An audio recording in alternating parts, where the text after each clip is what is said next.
ঝড় বৃষ্টির রাতে অসুস্থ আদিত্যকে নিয়ে উর্মির বাড়িতে আশ্রয় নিতে আসলো সুদীপা।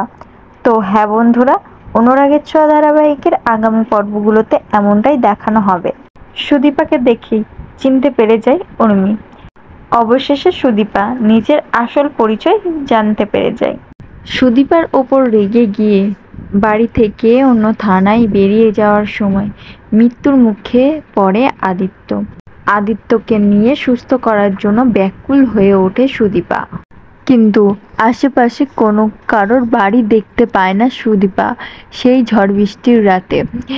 সুদীপা এবং কনস্টেবল মিলে অনেকবার চেষ্টা করে আদিত্যকে হসপিটালে নিয়ে যাওয়ার জন্য, কিন্তু আদিত্যর অবস্থা অনেক খারাপ হয়ে যায়। ভেজা কাপড় গায়ে রেখে অনেক জ্বর আসে, তার এবার একটু ট্রিটমেন্ট করার দরকার, কিন্তু গাড়িতে বসে তা সম্ভব না।